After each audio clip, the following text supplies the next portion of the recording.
He had a very big heart. He would give you his shirt off his back if you needed it. But I think the most important thing that he taught us is that he taught us by example. He never asked us to do things that he had never done before. And I was always appreciative of his calmness and how he taught us to work within the system to make things better for the other students that are coming after us. So the great gift that he left us is that he opened the doors of this university to all of our students. And now it's our responsibility to make sure that those doors are kept open for the students that come afterwards. So thank you to the Aragon family for letting us have him for the years that we did have him. And although he's not here physically, he will continue to live in our hearts and in our memories. Thank you. Let me tell you, let's go back to 1966. That's when I met Raul. Even though we came from the same city, San Fernando, his family knew my family. I had not met him till we encountered each other in a classroom. And of course, like he himself says in a documentary on the history of Chicano studies, you know, he didn't see too many people that looked like him until he looked around and found me. And that's how we befriended each other. And we started a path that would take us through an effort to organize Chicano students on campus, first of all. There were no EOP programs, there were no Chicano studies, no ethnic studies. There was a cafeteria that had a table that we used to meet around. Raul was part of that little group. And we talked and analyzed and planned on some very, should we say, big dreams. Somebody talked here about, you know, going for the big bat, the big swing. I think we were going for that, but we had some pretty big obstacles as well. And I especially want to come this evening to give my payback to this good friend. When Jose Luis asked me to come and speak here, I says, yeah, I owe Raul.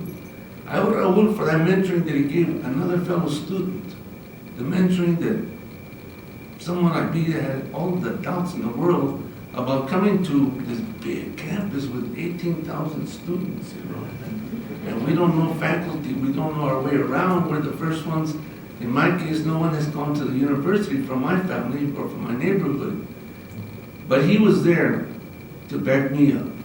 And hopefully he felt a little support on my behalf as well. I don't want to, go through all that history of the 60s and 70s. But there was a lot of challenge, a lot of tension and turmoil. A lot of opportunity as well to create great things for the future of this institution. And if it wasn't for people like Raul, who could have chosen another path, he could have been much more of an individual and pursued his own interests, his own profession, seek out his own opportunities. But no, he had to take care of his 15, 18 years to pass, and then go to meetings, and then go to marches, and then go to all kinds of extra work, recruit students out in the high schools when there's no EOP recruitment. We're doing it on our own, getting into those schools when they would let us in. We were such a threat. That was Raul. And so his building efforts, go back that far at least.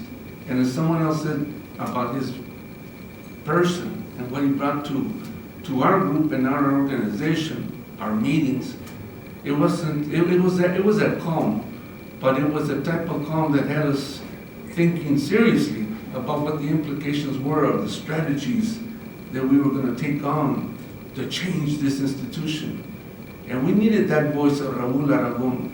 We needed that type of thinking, as well as we needed those others who were very determined and persistent on reaching certain objectives, It took a team of people and minds to have our organization go forward and to work along with other organizations and students to make this the university it is. I would like to thank the selection committee for honoring my brother Raul.